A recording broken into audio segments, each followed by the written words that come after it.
I struggle with mental health problems, and I can't keep looking back at stuff. I have to keep focused on the future, and I have to keep focused on looking forward. I'm not going to make the mistake of looking back and regretting things and holding malice towards other people. It's not what I'm about.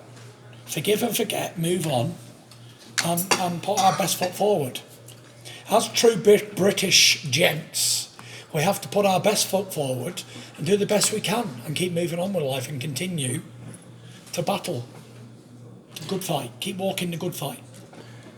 And as Winston Churchill said, we shall never surrender. We can't surrender. There was that extraordinary video you've just put out between rounds against Deontay Wilder where Ben's talking to you in the corner and you say, I am the Gypsy King. I will always be victorious. I will be victorious. Do you remember that at the time? Yes, I remember it. I came back in after round 10 and Ben went to me, if you're feeling tired, I want you to give more than you ever give before. And I was just reassuring Ben that I am the Gypsy King. I will be victorious. And if you believe it and you say it, it's got to be true. Say it enough and everyone will be convinced. It's true. But deep down, what really puts you above everyone else in the division are your skills. And it allows you you put the work in, you've got the skills, you've put them into practice, you've proved it. And I suppose the legacy is going out there and making sure that you do prove it against the people that don't understand how boxing works. And that's probably 4 or 5 fights, 6 fights, isn't it? I believe, many believe now, I'm the best of my era. I went to Germany and beat the undefeated Vladimir Klitschko in 11 years. Came to America and beat Deontay Wilder. Having the time off gives people enough time to simmer and marinate. Today, the Ring magazine put me back at number 1 where I belong. They don't get it wrong. Yeah, they've put you at 1, they've put Wilder at 2, and Ruiz has moved to 3, Joshua to 4, and Dillian White to 5. That's how they've done it. Yeah, and I believe it's fair. I believe that's a fair ranking. There was three horse racing in this race, and then there were 2. But I've already beaten the guy who is 2. So unless somebody comes out of the woodwork that we don't know about, then I've already cemented my place as the best of my era. Who's the most difficult out there for you of all those heavyweights? Myself. It's interesting you say that. Very interesting, because the battle I continue to fight on a daily basis with me is the hardest opponent I'll ever face in my life. Reason being is, it's easy to fight a man in front of me with gloves on, or a man in front of me with anything, because I know it's just a man. But when you're battling yourself on a daily basis, Gareth, it's the hardest fight anyone can ever walk and battle. It's a struggle I will continue to fight for the rest of my life. I have said this line many, many times, and the Eagles wrote a beautiful song called Hotel California. And in that song there's a verse that says, you can check out any time you want, but you can never leave. And that's how I like in mental health. You can check out any time you want to get better, but the mistake you can never do is try and leave, because it will never let you leave. You mean you've got to be present with it all the time? All the time. You must learn to maintain the disease of mental health. It's a silent killer. It's a disease that we can't pinpoint who's got it and who hasn't. It's not a physical disease. It's not a disease that we can make out. It's a killer that you can't tell that people are suffering. And it's a terrible thing, because so many people are losing their lives to this silent killer on a daily basis. I will continue to fight and try and smash the stigma on mental health, because I know there's millions and millions of people out there who are suffering in silence and can't come out because they think they're going to be seen as weak people or vulnerable or whatever. And it's not the case, because it is okay not to be okay. Do you think for 28 years of your life you never really talked about it then? You didn't know how to talk about it? I didn't know how to talk about it. I come from a tough family, and everyone's a big, tough, hard case, and nobody shows feelings. And you just or have emotions. to deal with it. Yeah. You just have to deal with it. A lot of my own family thought I was attention seeking, because something like this doesn't happen to us. Yeah. We are the unshakables, you know. And if it can happen to the undefeated world heavyweight champion, 6'9", 270 pounds, never lost a fight ever, then it is untouchable from this thing. Nobody's unreachable. Everybody can be got to. And mental health is the toughest fight I've ever had to fight in my life, and I wouldn't wish it on my worst enemy, and it's a terrible, terrible thing. It's funny, you were just saying as we were driving over here, we're in your beautiful mansion, gated mansion in the southern area of the city, that when you walked, we just come back from the Top Rank gym where you've been training, that when you walked down the strip, it wasn't just men, fight fans, Mexicans, Brits, it was like everyone, grannies, children, people. You got mobbed on the strip when you walked down there one day. Yes. Maybe your story is resonating with all those people, and that's what it is, you know. I think people can relate to me more than so they can relate to these untouchable athletes. I think I've crossed the boundary of being a sportsman, being a boxer, to just being a normal bloke. You know, I've always said I'm very approachable and you might find me in the most unusual, unlikely places. And I'm never one to shy away from the crowd or shy away from the fans, and I get involved, and we've seen it many, many times. I'm not walking around with 100 security guards, I'm on my own, and just my friends around me and family.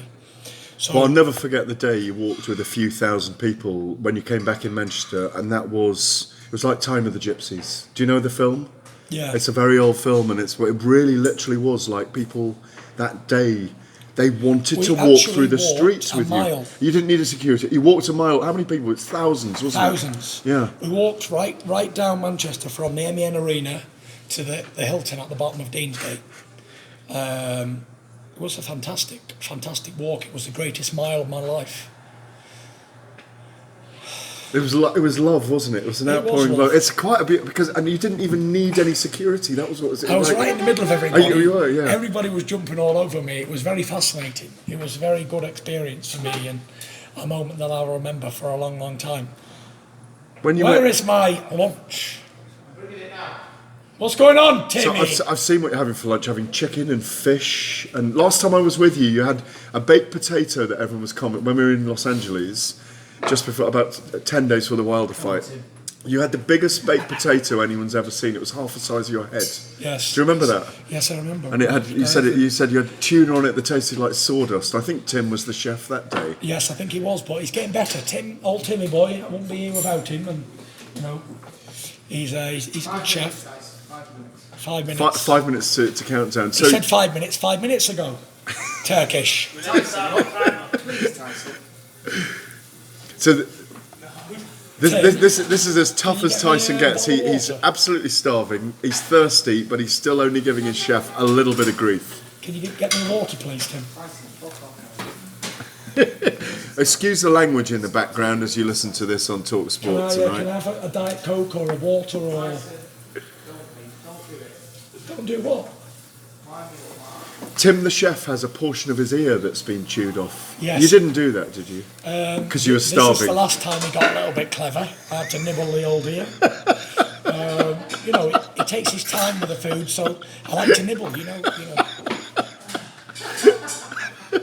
Area. So when you did walk down the strip, were you actually surprised that so many people knew you wanted to talk? It came from all walks of life. There was old people, young people, children. There was foreign people who didn't speak English. It was an amazing experience. I obviously knew that I was very popular and very known, but to come here and have this effect is like, wow, shocking. Let me just ask you about... See, Tim, this is what a proper friend does. Let me ask you about the Wilder fight. I mean, you've told me how you won the fight. Many sage analysts know that you won the fight. You were knocked down twice, but you feel like you won 10 rounds.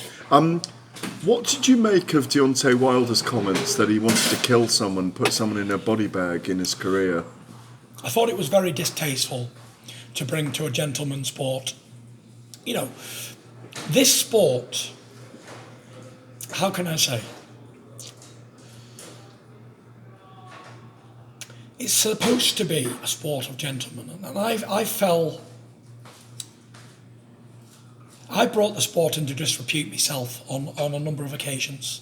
And I'll hold my hands up, and I've said things in the past, and I've conducted myself in an unsportsmanlike manner in the past. But I've never said that I wanted to kill anybody, like put someone in a body bag or anything like that with harmful intentions or anything.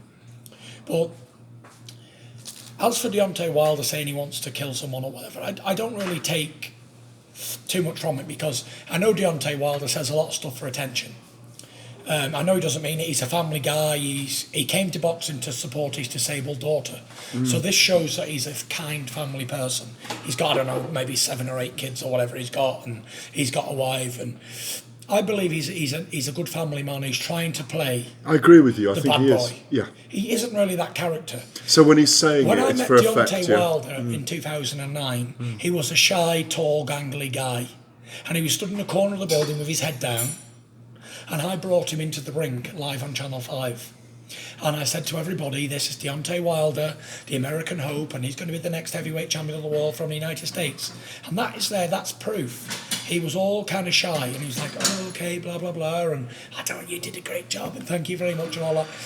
Very different to the guy you see today.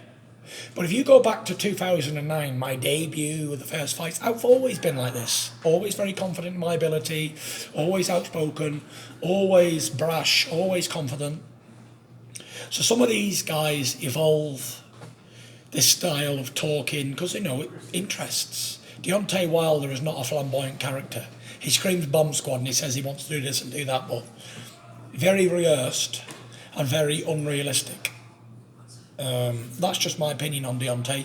He's a fraud. He's trying to play a character that he's not. And this isn't acting.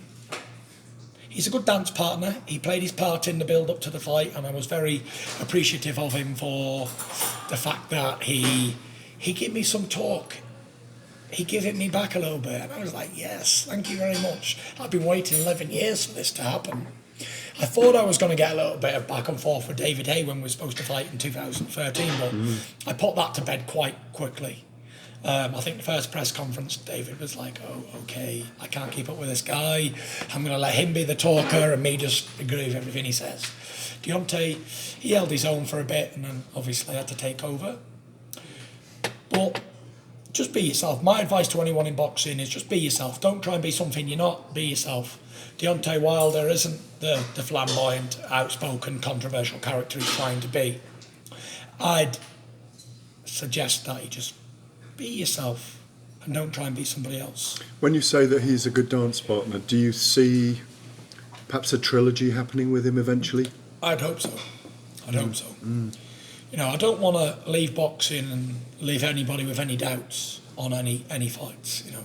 I don't want people to say, oh, he manoeuvred his way out of this fight. They can never say that about me anyway, because I've been to champions' countries and fought them there. And if I was a dodger or a ducker or whatever, I wouldn't have done this. I can honestly say I fear no man, especially not in a boxing ring. What they're going to do, punch me in the face? It's like, okay, I've been punched in the face 1,000 times before. I make my people, I make my country, I stand up for what's right. And sometimes I feel like we are Spartans. And when everybody else fails, the army will say, but we have Hector. You know the film Troy? Mm-hmm. You know, they could never lose because they had Hector. And that's what the Brits are like. We have Tyson. He will stand and fight to the death. So when everybody else fails, you know you can count on me to go a mono with anybody in the world in the heavyweight division and come out victorious because we have Hector. Do you think what happened with Andy Ruiz and Anthony Joshua last week kind of diminishes the fight for you and Joshua when it eventually does happen? Or what did you see in that? Did you see what you knew? Or you say that you saw before the fight, you felt that there was something about him, body language, body shape, sweats, psychology. You saw something in him. You read him. Your radar read something. Now, with me being a master at mind games in this game, and the guy who outthinks psychologists, and the guy who took a doctor in psychology to school, being Vladimir Klitschko, I saw a weakness in Joshua's mental makeup. When he walked to the ring, he looked to me as if he wanted to be anywhere but boxing on that night. He got caught, which anybody can get caught in round 3. No shame in going down, but it's the way that he sort of accepted defeat. It's the way, like in round 7, he was going down because he wanted to, rather than because the punches were putting him down. It was like he was jumping to the floor. And that's a true sign of somebody who doesn't want to stand and fight. Some people have said he's finished already. I mean, one defeat, people saying he's finished, is that just people speaking, or can he prove something now? It's how the defeats happened. Mm-hmm. Like, when Muhammad Ali lost his first fight to Joe Frazier after 2 combat fights, after being out the ring for 3 years, Oscar Bonavena and Jerry Quarry, and then he fought the heavyweight champion of the world, Joe Frazier, and lost in a good fight over 15 rounds. At Madison Square Garden, yes. Same venue, yeah. It wasn't an embarrassing loss. It was a hell of a fight. It's not the fact of losing a fight, it's how one loses. And the fact that he didn't want to fight on. His body language said, I've had enough. Andy Ruiz was in the other corner, putting his hands up in the air before the referee counted him out, because he knew he's had his gum shield out. It's all the signs that a fighter should never show. Ruiz, after being knocked down in the 3rd round, I was watching, I was there, of course. It was a hell of a shot that knocked him down as well. He was knocked down, and then Joshua went for broke. Ruiz caught him with a brilliant Joshua caught counter. him with excellent shots after that as well. Yes, while he was did. trading. But Ruiz never took his eyes off him. He was incredibly efficient and focused, and he really waited patiently for Joshua to open up again, didn't he? He did. He was very patient. He had a game plan. He stuck to it. You know. I'm not really too sure what the game plan was with him. He had 4 or 5 weeks notice for the fight, and he didn't look. The game plan was destiny. That's what he felt. 100%. To be the first ever Mexican heavyweight champion of the world. I went to see him in Los Angeles. He was a great kid. Yeah. He'd been fighting men since he was 10. I'd spoke to his dad. He said I was dragging him as a 10 and 12-year-old off cops, and because he was going to get put away. When he was 7, he was so fat. He's boxing 13-year-olds because that was the only weight category. So he knows what it's like to be with big guys. Yeah. Doesn't give a shit.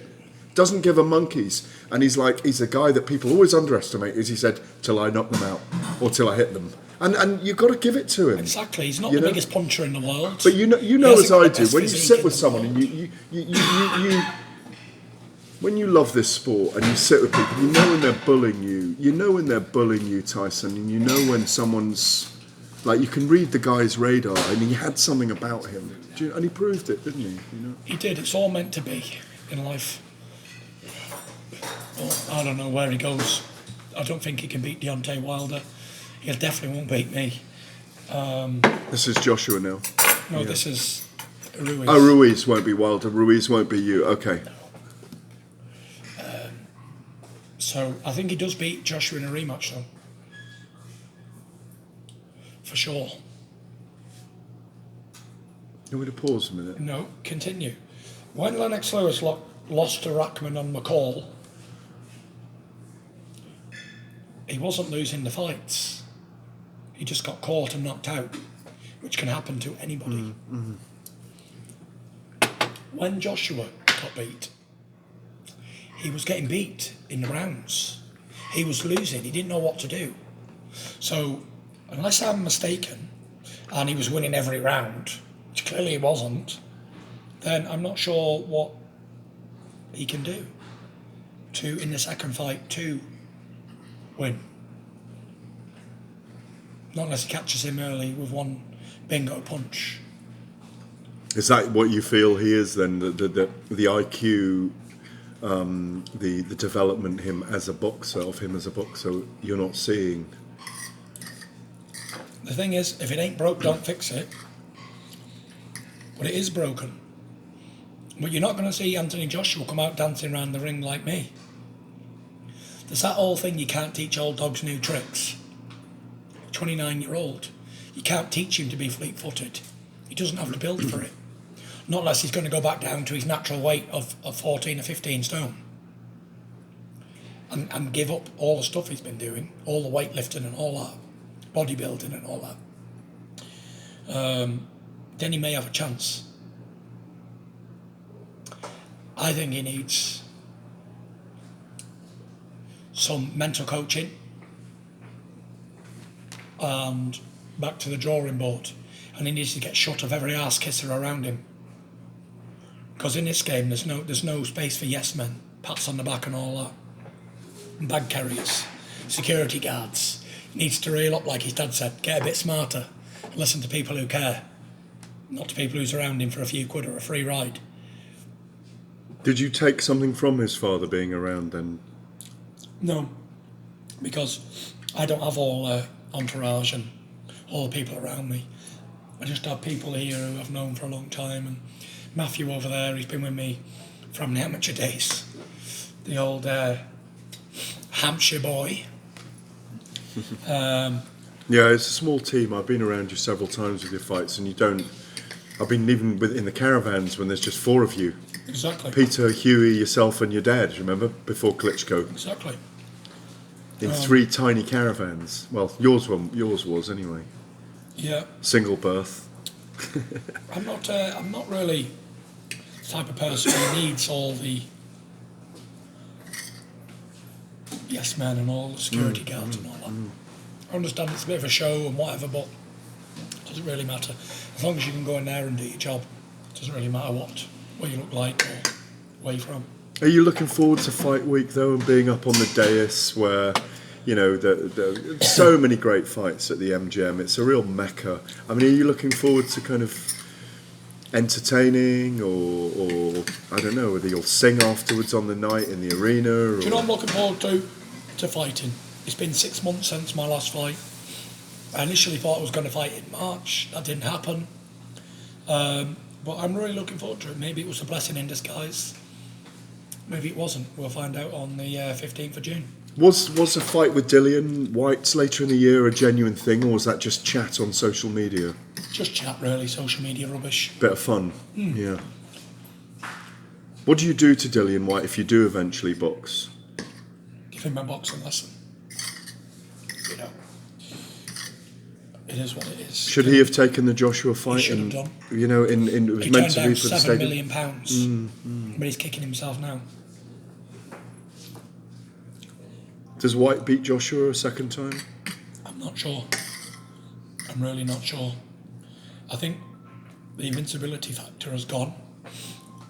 Is that aura's gone? Yeah. Is it? Yeah. And people know now, if they clip him, he's gone. It's the old, sorry to say, but the David Price effect. That's what it is. Do you think you proved something inescapable and undeniable about your chin when you fought Wilder then? Not really. I got put down heavily twice. One was the side of the head, back of the head. First knockdown. The ninth Yeah. round, yeah. And that will scramble anyone's senses, but the 12th round I didn't see it coming and I walked onto it. He just hit me right in the chin and left up to the temple as I was going down, so great shot. What you don't see coming, you can't defend for. Were you, when you look back on that, will extra fitness help you for that very late in the fight, those championship rounds? Was there a bit of fatigue at that point? I was all right, you know. I'm the most fittest athlete out there in heavyweight division. I go 12 rounds on my toes, have we seen today? You saw me, and on the last round I was... You told me you'd go 27 rounds earlier, 100%. come on. You're a 27-round gypsy fighter, come on. There's no time limit on our fights. That's right. So to do a 3-minute round is quite easy, really. Well, I'm not too sure, you know. It's all fun and games, isn't it? Well, you seem to get into a better and better place, and you kind of like you. I mean, God, if I rewind back to January 2016, Yeah. you'd beaten Klitschko. We met up with you in Morecambe. Yeah. The day we presented you with the Ring magazine belt. Yeah. You know, I was involved in that ceremony. It was wonderful. Wonderful. And I remember your dad being there and your wife being there, and they went, "Oh, this is such a proud moment." You know, in the little tea house, the little hotel right on the Morecambe front. Yeah. you were shooting your mouth off a little bit. People were putting you under fire. You weren't getting the credit you deserved. But you had the Ring Magazine belt. You'd beaten this guy that nobody said you could beat, who'd been a champion for 10 years. Yeah. You were the lineal undisputed champion. And yet 4 years on, even though you don't hold a belt at the moment, you seem to be in so much a better place, you know? 100%. The only thing I have left is the lineal championship of the world. And for all these naysayers out there who say the lineal doesn't exist, any boxing historian will tell you that it does exist. Top Rank have 90 fighters signed, only 2 lineal champions, me and Lomachenko. There's been many world champions, world heavyweight champions throughout time, but only a select few ever held linealship of the division, the lineage of the division. And I hold it very dear to me. Deontay Wilder, Anthony Joshua, Andy Ruiz, none of these guys have been the lineal champion. The last lineal American champion was Shannon Briggs. Before him, George Foreman, Holyfield, Mora, Mike Tyson, Lennox Lewis. You know, it goes on and on and on. It goes back to Muhammad Ali, George Foreman, Joe Frazier. Joe Lewis, Jack Johnson, way back, yeah. Rocky Marciano. Back to the days of Jimmy Braddock, Max Baer, Sullivan. John Els. Fighting on barges over 30 rounds in the Amazing. coast of... Jack Johnson. Yeah. There's been many world champions, but for me to say that I can put my name down with the greats of my sport throughout history is an amazing, amazing feat. And I think that I'm so proud of. Because today it seems that there's plenty of world titles and so anyone can call themselves a world champion really if they win some type of alphabetical title. Not many people can say they're the lineal champion of the world without holding no belts, official belts. Does it always tickle you when people watch boxing and they say, oh no, Joshua will knock out Tyson Fury? Because you know his shapes and you know how you move and... Where are they now? They're all jumping on the bandwagon of everybody else. And it's the same old story. I've seen it time and time again with all these heavyweight prospects and champions. Everybody has their 5 minutes in the sun. But it's what they do while they're there and enjoy. Look, the way I see Joshua, I will put my right hand up and I'll say, look, fair play to the guy. He came from a council estate in London. His family come from Nigeria with nothing. They came here for a better life. He was on a very bad road in the early life of his career and he was given an opportunity and he took it with both hands and he changed his stars. And for that thing alone, he deserves a lot of respect and admiration. I admire the guy for that because it's not easy coming from nowhere and having no money and becoming a heavyweight champion of the world. And only through boxing these things are possible, or sports, or some amazing lucky breaks. And he's done very well for himself. He's become a multi-millionaire. He's made his family proud. He's become the 8th or 9th British world heavyweight champion. He's become a global star. He's had a very good run. He's done very well out of boxing. He's managing fighters. He's got a great team around him. Great promotional outfit. Very good-looking guy. Great shape. He seems to be taking the loss fantastic. So there's a lot of positives.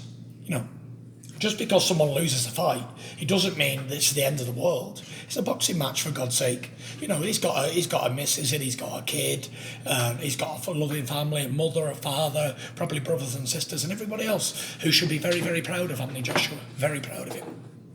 On a business sense, he's done absolutely marvellous. On a career sense, he's done absolutely sensational. As a person, he's changed his stars. And I have to respect and give him all the props in the world for that. You know, it's an absolutely fantastic thing. Well, you made that message clear, you know, on social media afterwards when everyone was laying into it. He's a winner in life. Yeah. You know, I say a lot of stuff like, oh, he's finished this, that and the other, but that's on a competitive level. He's one of your rivals, yeah. He's a rival. Of course I'm going to say yada, yada, yada. But the truth of the matter is he's done absolutely fantastic and I'm very proud of him. As a human being. As a human being, yeah. As I am of it's different, Deontay yeah. Wilder. And as I am of all these guys who get in the ring and become world champions and change their lives. And I hope more than anything that they invest their money wisely and they do the correct things, because it's hard to have a lifestyle of all glitz and glamour and then after a few years you absolutely broke and you're signing autographs for a few quid, and it's terrible to see. And after the Deontay Wilder fight, and even before, I said it's okay you're giving it the big one bomb squad and all this and running around in your private jet and your big flash cars, but I pray that you invest your money wisely and you keep hold of it, because it's a long life after boxing, and without this boxing the big money does not come in. So get it while you can and invest wisely, because when you're gone, you're just another piece of meat. There's going to be so many more after you, so, you know, don't waste your money. And enjoy yourself, but give yourself goals and work hard and live your life accordingly and to what you can afford. Don't live beyond your means, because we've seen it time and time again. And if Mike Tyson can spend $1 billion, then anybody can spend any amount, you know. Enough, when is enough? You know, it's not about if you earn tons of millions. A man can earn 50,000 and do more with it than a man can do with 10 million if he hasn't got the right sense behind him. And that's what it is, Matthew, isn't it? Can we finish with that? No. There's a heavy. I mean, you watch everyone in the division. There's a guy who's just coming into the division who could be very interesting. I think probably you're still too big for him, but Alexander Usyk could be a very formidable heavyweight, couldn't he? He's a good boxer, but he's too small. He doesn't have the mass size. He's a cruiserweight coming up, and as we've seen, cruiserweights coming up before, and they've had success in the division. Holyfield, Adamek, David Hay. Yeah. But they always lose to the much bigger guy. Like David Hay was a very good cruiserweight, but he lost to Vladimir, and Adamek was the same with the other brother Klitschko. And a lot of lighter guys can box and move, but when they get hit, they stay hit, and that's the only problem. There's heavyweight for a reason. Yeah. Pick them up, fair play, make some money. That's what it's about. No. We didn't come into this game to box for free. Yeah. Came into it to change our lives and hopefully go on and do good things, and that's it. Every now and again, it's kind of been threatened that you're going to go in the jungle. You know, these celebrity shows. You're going to go in the jungle, or you're going to go. I mean, I couldn't bear to see you in the Big Brother house, to be honest, because you don't need to do it, but it would be very entertaining. And I think you'd probably end up as everyone's therapist in there, to be honest. Because they're going, but your brother's doing Love Island at the moment. I know I've watched you catching up with him earlier. Yeah. Is that fun seeing him on there? Is he doing the right thing? Because he's promoting his boxing career, really, isn't he? Boxing is a popularity contest, and if you can sell tickets and people want to see you, he's a good-looking lad, so I think it'll elevate his career. You know, since he's been on, he's already got 500,000 followers on social media, on Instagram, so it's good for him. And I'm very happy for him, because he is doing it on his own, you know, and fair play. Now, was the GQ shoots, being on the cover of GQ, on your bucket list when you were knocking about in Lancashire as a teenager? No, I didn't even know about GQ magazine. So how much fun was it to go and do that? I mean, they were the most handsome photos of you we've ever seen. I mean, you know, did you enjoy the shoot? Was it fun? Is it... A handsome boy, Reg. I did enjoy it. And to see myself on the front of GQ magazine, a massive, iconic magazine. A lot of great big stars have been on the front of GQ, and you know, I can add my name to that list now. So I'm very happy and proud of that moment. But you'll never go starstruck, Tyson Fury, will you? It's not me, is it? You know, there's no beard at the moment, which I'm a little bit disappointed about. I did love the biker beard. I did like the I grew it beard. for 6 months, and the commissions make me shave it off. So yeah. It's how pointless me having a beard. Yeah. I think I shaved 10 years off me looking age. No, definitely. But it's a feature of you as well, though. When you had the beard when you were in LA, it was like... LA, baby! Yeah, exactly. I could see you on a huge Harley, like double the size Harley. Just very quickly, just to finish off with you, Tyson, what do we know about Tom Schwartz? Well, I'll give you He's your opponent next week. I mean, we're just on the eve of fight week. Mr. Schwartz. 6'6", 250 pounds, unbeaten, German. Ranked number 2 by the WBO. He's in the top 10 in the IBF. Not a pretender by any shadow of imagination.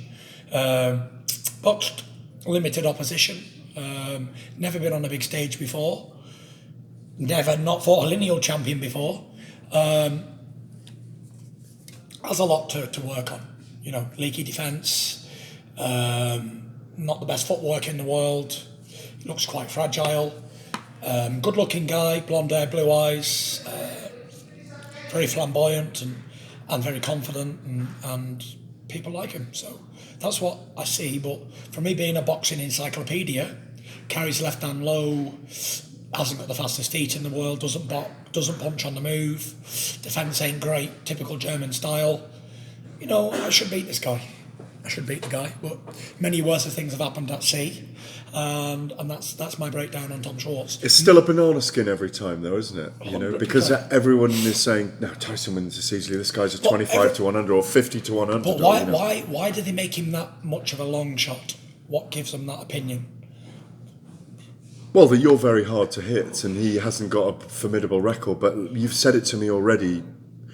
Only takes one punch from the heavyweights, from an 18-stone man. People didn't expect Ruiz to beat Joshua, but he did. And Ruiz is ranked nowhere near as high as old Tommy Boy. He was about 15 in the world at the time. Yeah. 15 WBC or something.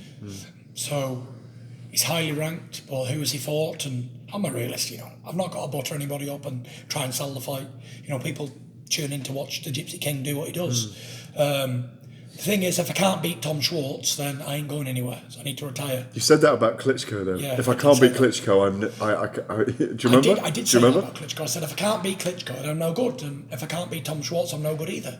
I'm a realist, you know. I ain't going to say, I had a panic attack or I'm having an off day. Can you not have a bad day then? Can you not afford... Yes, I can have a bad day, but I can grind victories out of bad days. Yeah. The difference in a man who fights well under pressure is a man who goes to the office and doesn't feel great but still can get a victory out.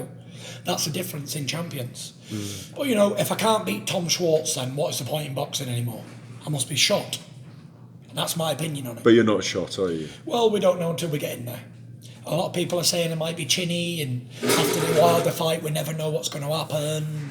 So it's exciting times. Well, it's great to see you in your mansion, anyway, in your Versace robe. Thank you very much. Probably about to slip into the jacuzzi, yeah? After do you play FIFA with all of them downstairs as well? I do, but I'm not very good at FIFA, so I always get whooped. And I'm very competitive. I don't like losing at anything. Oh, really? If I'm racing, I want to win. If I'm playing something, I want to win. I don't play to lose.